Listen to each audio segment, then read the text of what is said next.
Hello everyone and welcome back to the channel. In today's video, I will be reviewing UFC 298 and everything that happened on the card. I know it's a late one, considering that the event happened this past weekend, but I'm here today to review everything that happened on the card.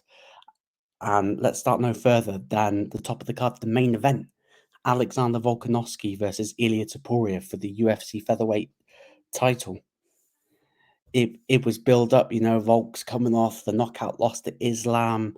Is he gonna regret taking this fight so shortly after he's been knocked out compared to Ilia? Ilia's, riding sky high. The confidence is through the roof. He's posting on Twitter, he's posting on his Insta, that he's already won the belt 15-0. He's seeing the media week. He said, "Hey, can I take the picture with the belt?" Even though he's not won the belt yet. Shades of Conor McGregor versus Jose Aldo. If you know, you know. And I said in the preview with Callum and Jamie, make sure that you check it out if you haven't checked it already, that he's either gonna look like a fool and lose, or Ilia Topuria is gonna look like the Don, the star. And hey, his knockout of Alexander Volkanovski was a star-making performance, finishing the former champion in the second round. Arguably, people may have Alexander Volkanovski as either the greatest featherweight in UFC history or the second best featherweight in UFC history behind Jose Aldo. But yeah, absolutely devastating. First round, I thought Volkanovski edged the first round a little bit. But the knockout, Ilia just set it up perfectly. Just perfectly set up the shot, catches him with the left, right, and Volk just slumped like a deck chair. And you never like to see the former champion go out like that, like an absolute brutal KO. But hey, all hats off to Ilia. He backed his talk. And that's the one thing that I am getting more critical of fighters, is that you talk so much in the media about how you're going to do this, do that, do this, do that, but you need to back your talk. And my God, did he back that talk by finishing Alexander Volkanovski for the UFC featherweight title. And now he is the king. He is the king of that division. And now he's been getting interactions all over the place. He's getting interactions from Real Madrid, Rafa Nadal, Carlos Alcaraz, all the Spanish top athletes. And now Topuria wants the rematch in the Bernabeu. He's calling out McGregor, he's calling out this and calling out that. Even Dana said that, yeah, they're going to have an event in Spain for Ilia's first title defense, which, hey, it's perfect. A way for the UFC to bring the sport to a new audience, a new audience in Spain. Spain that they haven't done before. I know that Ilia is Georgian, and they have got another Georgian that fought on this card that we will discuss in a later date. But Ilia's your new star at 145 pounds. He is the kingmaker. He will call the shots in some respect, because there is a division that he still needs to go through before we're talking super fights with any other champions. So I know some champions have been bubbling up a little bit, saying I'll fight Ilia and stuff like that. You got a division to go through. Please do your work in your divisions. And if you've had a few title defenses and you still have the belt, then you can put the super fight on. But at the moment, for me personally, if I'm Ilia, I will be looking to defend the belt against the winner of Yair Rodriguez versus Brian Ortega in the event that's happening this weekend. So that will be the next step for Ilia. And with regards to Volkanovski, take the rest of the year off, mate. Take the rest of the year off. I think his decision to come back from 2 consecutive knockout finishes, he needs to have a long break before he considers going back into the octagon. And I know he's talking rematches and stuff like that with Ilia, but first things first, Volk, take a long time off. Do the Dustin Poirier. Got knocked out in July last year, and now he's coming back in March. So it's probably best for him to take some time off, be with his family, but I think him taking time off is going to be the best thing to do. But or obviously, I'll probably go into more detail in a different video how Volk could work his way back to a title shot. But for me, Volkanovski should take some time off, and for the new champion, the fight the winner of Yair Rodriguez versus Brian Ortega. Moving on to the co-main event, but before I get on to the co-main event, make sure to smash the like button, hit the share button, and hit the subscribe button. I'm on my road to 1,000 subscribers. We're going to get there slowly but surely, but I'm hoping to get there by the end of the year, hopefully, and that's going to happen with some regular uploads and the videos getting liked, shared, and people subscribing. So if you could hit the subscribe button, then that would mean everything to me. Yeah, moving on to the co-main event, Robert Whittaker makes his return against Paulo Costa. Yeah, great fight, brilliant fight. It was going to be interesting to see how Robert Whittaker would be in the octagon after he suffered that knockout loss to Dricus du Plessis. And Paulo Costa, you know, we've not really seen much of Paulo Costa, I believe, since his fight with Luke Rockhold, when Leon Edwards won the belt against Kamaru Usman. And obviously since then, Costa's had some issues with his elbows. He had a couple of fights booked, especially ones with Hamzat, and that fell through because I think it was a staph infection. That's how it got the Usman Chimaev bout in Abu Dhabi in October. So Costa's been out for a little while. Yeah, it came in. I thought the right decision. I thought Robert Whittaker did do enough to win the belt, but my God, he got saved by the bell. He got saved by the bell in that first round because I thought, you know, Robert Whittaker's controlling the fight, controlling the distance. He's looking like he's landing the heavier shots. Paulo Costa was aiming for that head kick a lot throughout the first round, but towards the end of the round, Costa just captured him with a spinning back kick and sort of rocking Whittaker, and Costa's putting on the pressure and you're thinking, damn, is Rob going to survive this? And, you know, thankfully for Whittaker, he got saved by the bell. And obviously, from that round onwards, I thought Whittaker did enough to win the fight. It was a close fight, but I think for me personally, there was a clear way to show that Whittaker was the clear favorite in my eyes. Let me know if you guys disagree in the comments below. But what next for these two gentlemen? For Costa, it's a bit of a tricky one, really. I think the UFC are going to try and rebook that Hamzat fight that they should have done in Abu Dhabi. It was a bit weird in this fight also. We didn't see any grappling from either Costa or Whittaker, which was nice to see, but it was also interesting to see Costa didn't use that wrestling against Rob. With regards to Whittaker, this keeps him in that title contention picture, as Dana said in his post-fight press conference.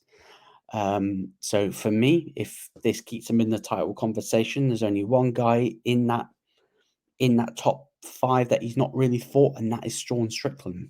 You know, Sean Strickland coming off losing his title to Dricus du Plessis, who knocked out Robert Whittaker. So that would be a perfect fight, and a fight that makes sense. See if Rob can push closer to get that rematch with Dricus du Plessis. But yeah, you guys let me know in the comments below. Yeah, so next fight on the card, Jeff Neal versus Ian Garry. Ian Garry remaining undefeated in probably the most it's probably the most boring fight on the card for me personally. And this goes back to what I was talking about earlier, you know, talking the talk and walking the walk. But Ian Garry talked the talk. He said he's going to put on a masterclass, going to put on a great show, but he stunk. He stunk it out. Apparently, the crowd were really heavily booing him, and TNT Sport did mute the commentary because the crowd was just shouting "cuck, cuck, cuck," which is mental. But for me, it's really weird with Ian Garry because when he came into the UFC, yeah, like really, really exciting fighter. He's coming from Ireland. Is he the next McGregor? Which obviously no one's going to be the next McGregor because McGregor's McGregor.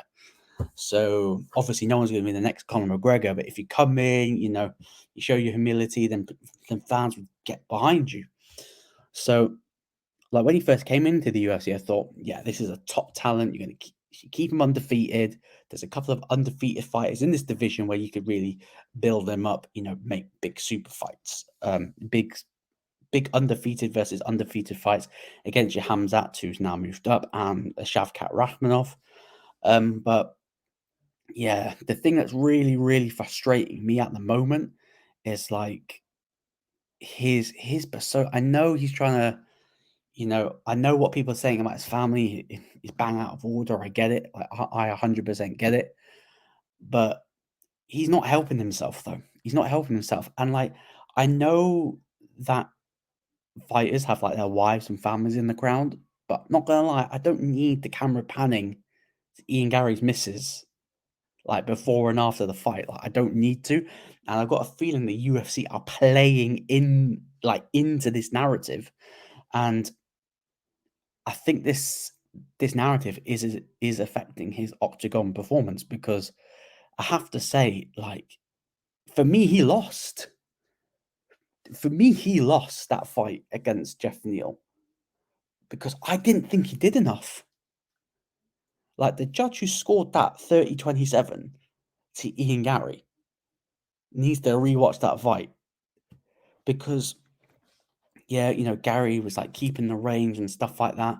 But every time, like, Jeff Neal threw a good shot straight into the clinch. I was like, yeah, I know Gary's is bigger, he's got the longer leg reach, not the actual reach, because Jeff Neal had the longer reach. But every time Jeff Neal was landing something, he was going straight into the clinch. And I was like, but you're having success before you're clinching up. And that didn't make sense to me. And Ian Gary's came out and said, look, if he's throwing bombs, what am I gonna do? Am I just gonna stand there and trade, or basically he's just saying that I'm just gonna run around for a little bit and stay out of the way, and that's what he did for most of the fight. He's circling and for me, like, he lost that 29-28. Like, for me, I thought he lost 2 rounds. I didn't. For me, I think the way to sum up that fight, Jeff Neal didn't do enough to win. The fight didn't do anything on the judge, like visually for the judges, to win that fight. Because I thought you won it. But not saying that Ian Gary is not a talented fighter, but you talk the talk, saying you're going to put on a clinic against Neil Magny. Neil Magny makes that comment saying, I'm gonna deal with you in the octagon like a naughty kid. Ian Gary's coming out saying, look, you said you're beating your kids up. Bang out of order. I'm gonna teach you a lesson. And now his comments to him is now causing Magny problems. But yet, when people are having a go at you, you're crying wolf. And that's the thing I don't like. Like, I know everyone's a hypocrite, and people can be a hypocrite behind closed doors. When you're in the fight game, when the cameras are in front and you're deliberately acting like a hypocrite, that's why people are that's why you're finding that fans are turning off, because you are a little bit of a hypocrite.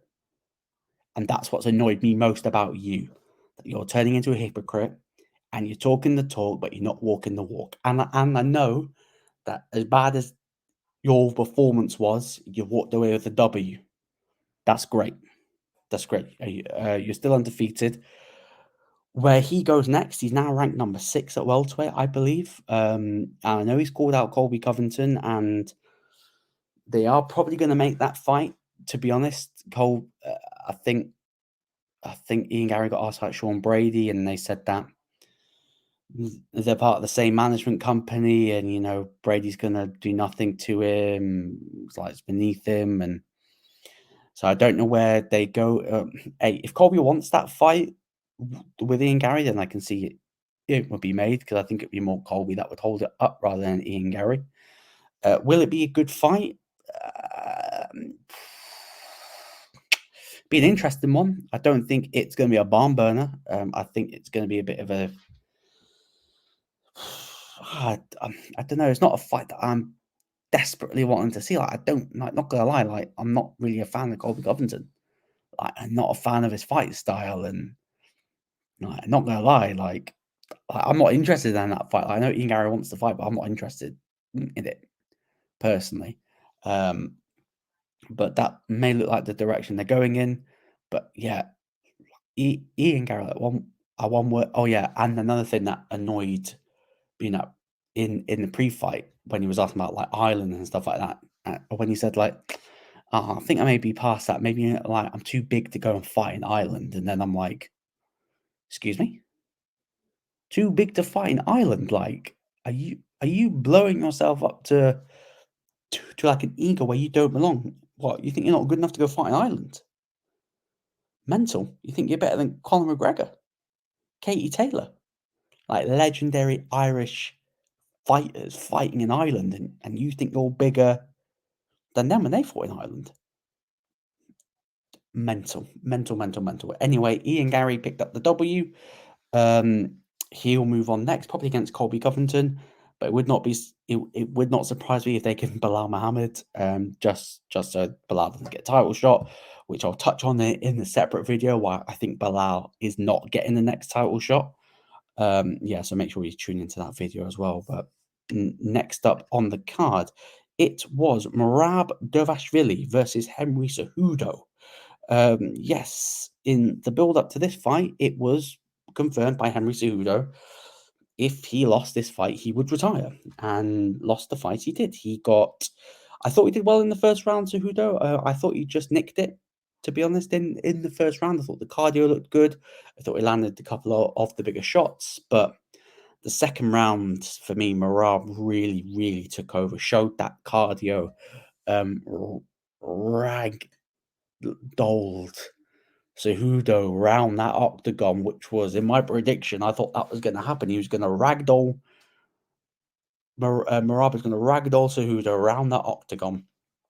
And we saw him chatting to Mark Zuckerberg whilst trying to choke Cejudo out in the second round. And I think the biggest moment for me where I'm like, yeah, Henry needs to retire, is where Merab picked him up, shoulder carried him, walked him all the way over to Zuckerberg, and slammed him and went to work. That's when you're like, damn, maybe you do need to retire. And I know that we didn't get the gloves off like usual, but Dana confirmed it. Like, well, it's Merab's night, and he had his opportunity when he retired against Cruz, and I was like, come on, Dana. Like, I know, like, he did it when he fought Cruz, but there was no fans there. Like, come on, man. Like, you could have let him have a little retirement speech, but hey, Dana doing Dana things, I guess. So that's probably why he didn't get the octagon send off. But yeah, for me, I think Cejudo confirmed his retirement as well, I believe. So, happy retirement to Henry Cejudo. I hope that you have, be interested to see what you do next. I think you'll end up definitely coaching more fighters, and we'll probably see him ringside coaching very, very soon. But with regards to Merab, he is now officially the number one contender for the UFC bantamweight title, and he should be ringside against Sean O'Malley versus Chito Vera to fight the winner of that at a later date. Yeah. So, lastly, and not least, Anthony Hernandez beating Roman Kopylov by second round submission. Great fight. Great fight for Anthony Hernandez, who's really turned his UFC career around, really, because, yeah, I believe in his first three, he was 1-2. And then he's just gone on an absolute spree of 5-0 finishes galore. And the finish against Roman Kopylov was really, really good. And I think Kopylov was a late replacement. I believe that it was Askarov. Was it Askarov that was supposed to be the original opponent? But yeah, great win from Anthony Hernandez. Where he goes from there, he's ranked. So it'll be very interesting to see where he sort of fits in, because I believe most of that division is pretty much booked up, really, at least for the foreseeable. So be very interesting to see what happens there. But anyway, guys, thank you for tuning in today. If you like this video, make sure to hit the like button, share button, and subscribe button. I know I'm probably going to get some comments saying, are you going to discuss about Dana White's announcement for UFC 300? And that will be a separate video coming out tomorrow. So this is getting uploaded tonight, and then I'm going to record it shortly afterwards. And I'm going to upload it tomorrow because I won't be around tomorrow to record and upload. So I will do a separate video on why I think the UFC 300 main event is underwhelming. But anyway, guys, make sure to hit the like button, share button, and subscribe button, and I'll see you all very soon. Peace.